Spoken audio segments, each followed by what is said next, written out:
बिजली कर्मचारियों को दिए गए सरकार का अल्टीमेटम खत्म हुआ। ऊर्जा मंत्री ने कर्मचारियों को शाम 6 बजे का वक्त दिया था। शाम 6 बजे तक काम पर लौटने का वक्त दिया था, तो काम पर नहीं लौटने पर बर्खास्त करने की बात कही थी। सरकार ने 1332 आउटसोर्सिंग संविदा कर्मियों की सेवा समाप्त की, तो 22 लोगों पर एसेंशियल सर्विस के तहत दर्ज हो चुका है केस।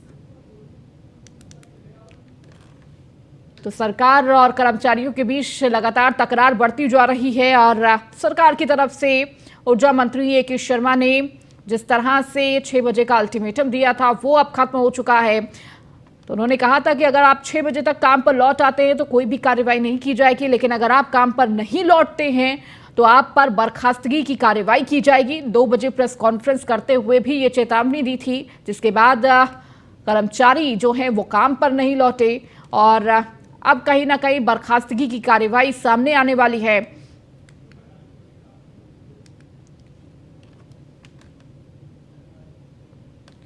विद्युत कर्मचारी संयुक्त संघर्ष समिति ने की प्रेस कॉन्फ्रेंस। विद्युत संघर्ष समिति के संयोजक शैलेंद्र दुबे का बयान, ऊर्जा मंत्री कर रहे हैं वार्ता के दरवाजे खुले हैं, हम भी कह रहे हैं कि वार्ता के दरवाजे खुले हैं, हमें किसी ने वार्ता के लिए नहीं बुलाया। तो ये बातें शैलेंद्र दुबे ने कही। 1332 गरीब संविदा कर्मचारियों को निकाल दिया गया। न्यायालय के मामले को हमारे वकील देखेंगे। संघर्ष समिति के 22 पदाधिकारियों पर FIR दर्ज की गई।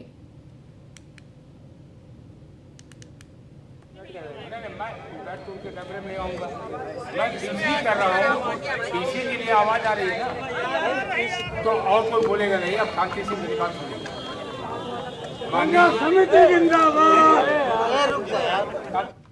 तो देखिए, विद्युत कर्मचारी संघर्ष समिति की ये प्रेस कॉन्फ्रेंस, जहां पर संयोजक शैलेंद्र दुबे ने अपना बयान दिया। उन्होंने कहा कि बातचीत सरकार कह रही है कि करना चाहिए, हम भी यही चाहते हैं कि बातचीत हो, लेकिन सरकार की तरफ से किसी भी तरह की बातचीत के लिए बुलाया नहीं गया और इसके साथ ही साथ 1332 संविदा कर्मचारियों को निकाल दिया गया, बर्खास्त कर दिया गया।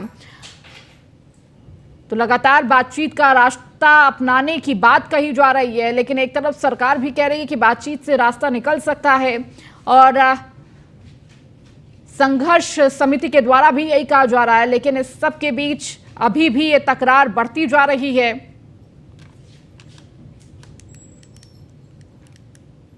रायबरेली में बिजली कर्मचारियों की हड़ताल को लेकर मंत्री दिनेश प्रताप सिंह ने कहा कि यूपी में बिजली कर्मचारियों की हड़ताल का कोई असर नहीं होने वाला है। जिला प्रशासन की टीम के नेतृत्व में निरंतर निगरानी और व्यवस्था का अधिकारी जायजा ले रहे हैं। उपभोक्ताओं को किसी भी प्रकार की कोई परेशानी ना हो, इसके लिए सरकार द्वारा जारी निर्देशों का अधिकारी पालन करा रहे हैं। इससे इनकार नहीं किया जा सकता है। बिजली हड़ताल से कोई फर्क नहीं पड़ने वाला है।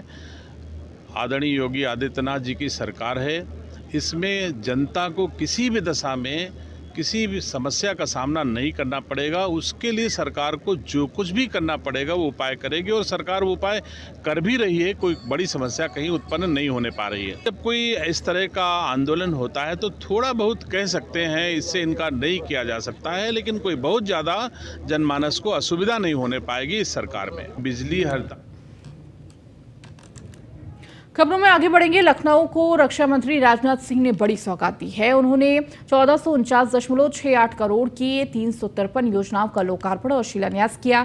इस दौरान कार्यक्रम में सीएम योगी भी मौजूद रहे। वहीं रक्षा मंत्री ने लखनऊ के विकास का श्रेय सीएम योगी को दिया।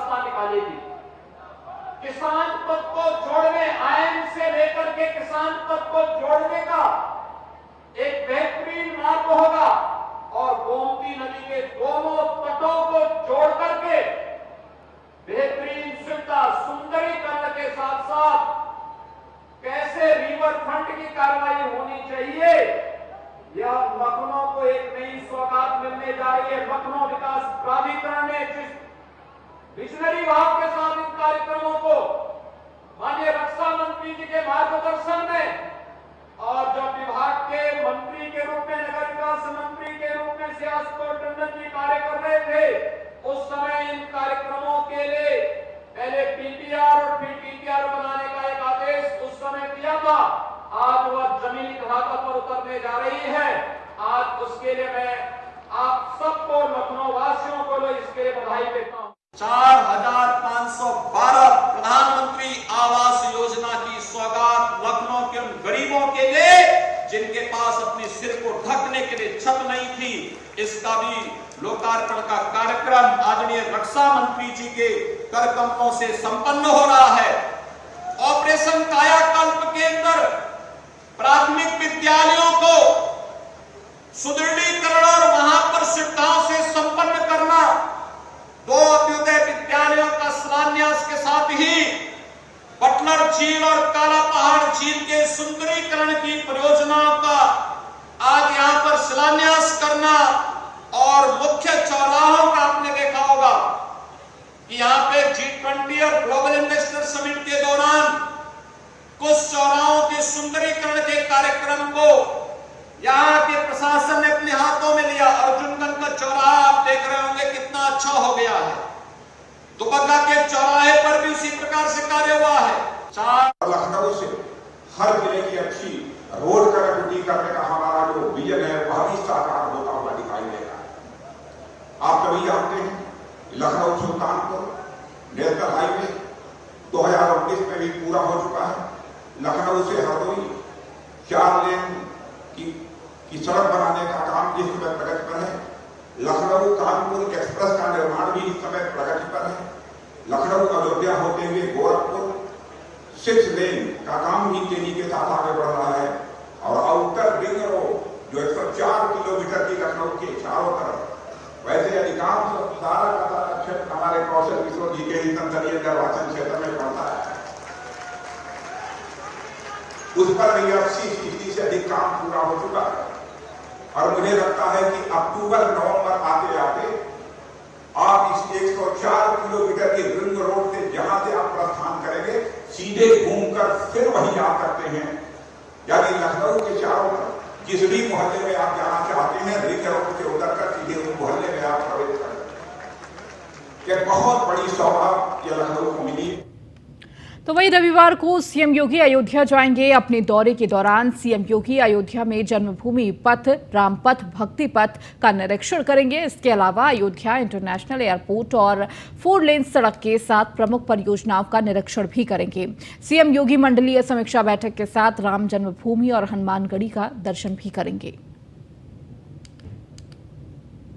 सीएम योगी आदित्यनाथ का कल अयोध्या दौरा रहने वाला है, जहां पर विकास कार्यों का जायजा लेंगे। किस तरह से जन्मभूमि पथ और राजपथ, भक्ति पथ का निरीक्षण करते हुए नजर आएंगे। इसके साथ ही एयरपोर्ट और 4 लेन सड़क के साथ प्रमुख परियोजनाओं का निरीक्षण करेंगे। इसके साथ ही साथ जन्मभूमि जाकर दर्शन, हनुमानगढ़ी के दर्शन करते हुए भी नजर आएंगे।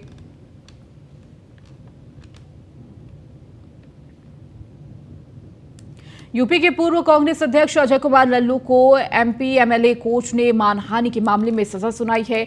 कोर्ट ने अजय कुमार लल्लू को 1 साल की सजा और 10,000 के जुर्माने की सजा दी है। उन पर तत्कालीन ऊर्जा मंत्री श्रीकांत शर्मा पर गलत आरोप लगाने का इल्जाम लगाया था। अजय कुमार लल्लू ने श्रीकांत शर्मा पर दाऊद इब्राहिम और इकबाल मिर्ची से संबंध होने के आरोप लगाए थे। कोर्ट में अजय लल्लू ने लगाए झूठे आरोप और बेबुनियाद साबित हुए थे, जिसके बाद कोर्ट ने उन्हें सजा सुनाई है।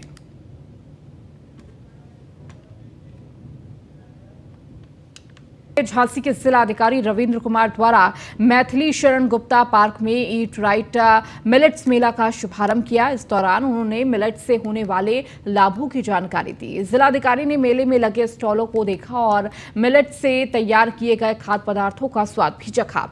इस दौरान जिला अधिकारी ने बुंदेलखंड की जलवायु और इससे होने वाले उत्पाद को प्रोत्साहित करने की अपील भी की।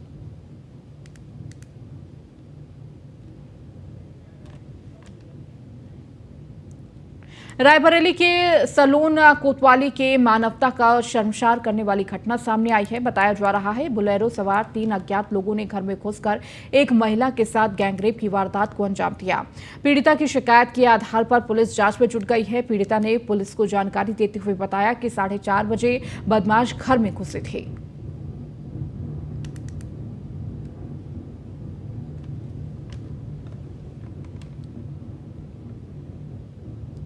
पीलीभीत के महद खास इलाके में अवैध वसूली मामले को लेकर प्रधान पति के खिलाफ रोजगार सेवकों ने जोरदार प्रदर्शन किया।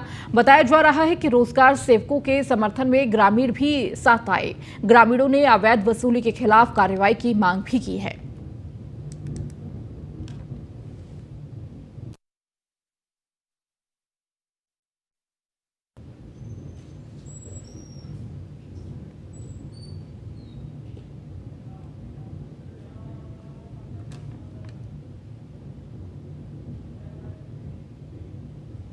उत्तर प्रदेश में अचानक मौसम का मिजाज जो है बदल गया है। मेरठ में भी इसका असर देखने को मिल रहा है। खबर है कि मेरठ के बहादुरपुर गांव में आकाशीय बिजली गिरने से मकान धराशायी हो गया। बताया जा रहा है कि मकान गिरने से किसान वीरभान को काफी नुकसान उठाना पड़ा है। तो उत्तर प्रदेश में मौसम का मिजाज जो है वो बदला है, जहां बारिश के साथ साथ ओलावृष्टि भी हुई है कई इलाकों में। तो दूसरी तरफ मेरठ से ये तस्वीर सामने आई, जहां पर आकाशीय बिजली गिरने से घर जो है वो धराशायी हो गया। और किस तरह से ये घर धराशायी हुआ है आप तस्वीरों में भी देख सकते हैं, जहां किसान को काफी नुकसान हुआ है। तो पश्चिम यूपी में मौसम का मिजाज बदला है।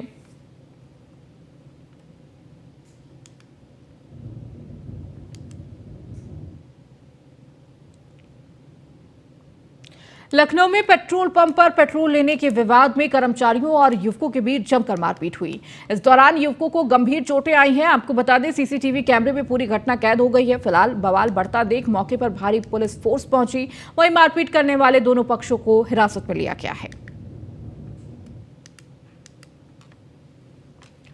तो सीसीटीवी फुटेज के आधार पर भी आप देख सकते हैं किस तरीके से मामूली बात पर दो पक्षों में लाठी डंडे चलने लग गए।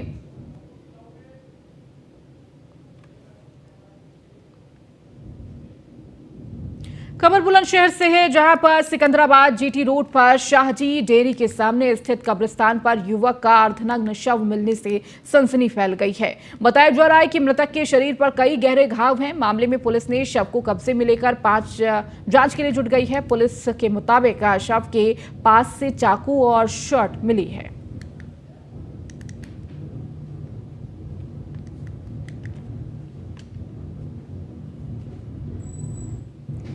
मैनपुरी पुलिस के तमाम कवायद के बाद भी अपराध पर अंकुश नहीं लग रहा है। ताजा मामला एलाऊ थाना के मेरापुर गुजराती गांव के बदमाशों ने बाइक सवार दंपत्ति के साथ लूटपाट की वारदात को अंजाम दिया। बताया जा रहा है कि बदमाशों ने दंपत्ति से जेवरात और नकदी लूट ली है। घटना की सूचना पर बड़ी संख्या में पुलिस टीम के साथ एसपी घटनास्थल पर पहुंच गए। बहरहाल पुलिस पीड़ित दंपत्ति की तहरीर के आधार पर जांच में जुट गई है।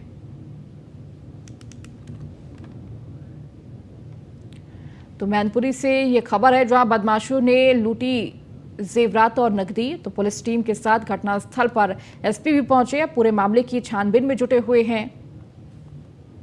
तो बाइक सवार दंपत्ति से ये लूटपाट की घटना को अंजाम दिया गया। जहां एक तरफ पुलिस कह रही है कि तमाम गश्त किए जा रहे हैं और अपराधियों पर शिकंजा कसा जा रहा है, तो वहीं दूसरी तरफ इस तरह की तस्वीरें आ रही है जो कहीं ना कहीं प्रशासन पर सवाल खड़े कर रही है, सुरक्षा व्यवस्था पर सवाल खड़े कर रही है।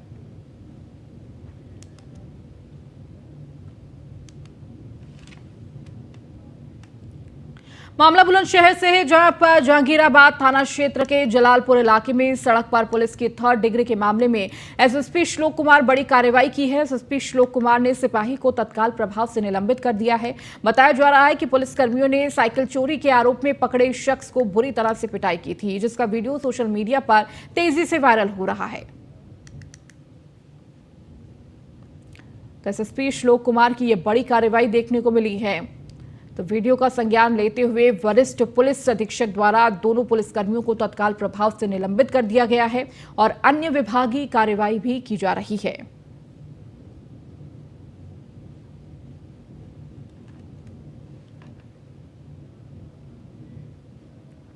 बुलंदशहर के पहासू थाना क्षेत्र के एक युवक ने फेसबुक स्टोरी पर संविधान निर्माता भीमराव अंबेडकर की विवादित तस्वीर को लगाकर वायरल कर दिया, जिसके बाद एसएसपी ने मामले की जांच के आदेश दिए हैं। बताया जा रहा है कि युवक पहासू थाना इलाके का रहने वाला है।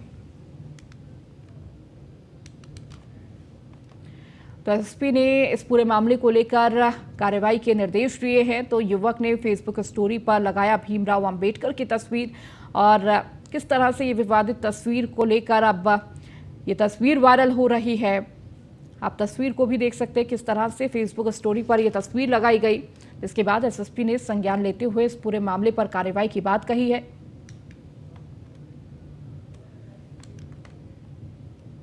हापुड़ जिले के गढ़मुक्तेश्वर कोतवाली में एक महिला घायल बकरी लेकर पहुंची। महिला ने आरोप लगाया कि पड़ोसी के पालतू कुत्ते ने बकरी को काटकर घायल कर दिया है।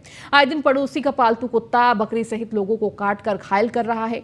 पीड़िता ने मामले को लेकर पुलिस से गुहार लगाई है। पीड़ित महिला गढ़मुक्तेश्वर कोतवाली के आदर्श गांव की रहने वाली है।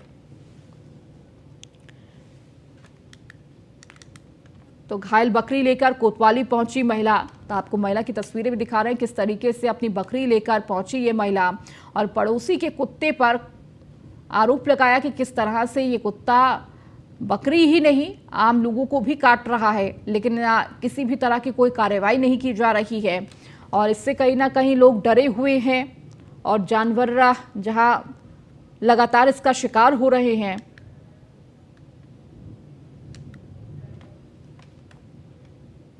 अब खबर फर्रुखाबाद से, जहां अनियंत्रित होकर पलटी बस पलटने से करीब 25 लोग घायल हुए हैं। 6 लोगों की हालत गंभीर बताई जा रही है। घायलों को अस्पताल में कराया गया भर्ती। बस में सवार थे करीब 60 लोग। थाना अमृतपुर क्षेत्र के गुजरपुर पमारान गांव के पास ये हादसा हुआ है। तो फर्रुखाबाद की ये तस्वीर दिखा रहे किस तरह से ये बस पलट गई। तो सवारियों को लेकर ये बस जा रही थी जिसमें कई सवारी घायल हो गए। तो अनियंत्रित होकर ये बस पलटी तो कई मुसाफिर इसमें घायल हो गए हैं। बस पलटने से 25 लोग घायल हुए हैं, जिसमें से कुछ की हालत गंभीर बताई जा रही है।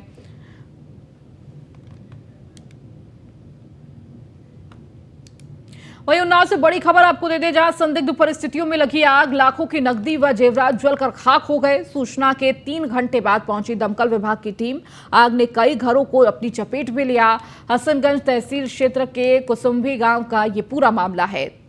तो किस तरह से ये आग लग गई और इस आग ने रौद्र रूप ले लिया, जिसके बाद कई घरों को अपनी चपेट में लेते हुए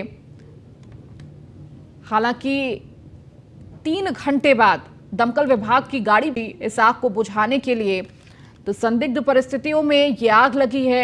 हालांकि आग की वजह क्या है अभी साफ नहीं हो पाई है। तो वहीं दमकल विभाग की गाड़ियों ने आग पर काबू पाने का प्रयास किया। तो सूचना के 3 घंटे बाद ये दमकल विभाग की गाड़ी पहुंची। आग ने कई घरों को अपनी चपेट में ले लिया।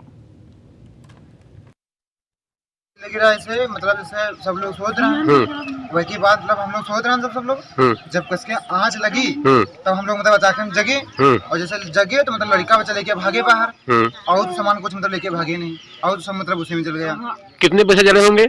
और कम से कम 50-60 रुपए होंगे। और अनाज वगैरह सब जल गया? हाँ, अनाज वगैरह सब और सारी गृहस्थी वगैरह सारे कपड़े तक सब। फायर ब्रिगेड कितनी देर बाद पहुंची थी? करीब आए थे 12:30 बजे, 1-1.5 घंटे बाद आए थे। और कोई अधिकारी जांच करने नहीं आया?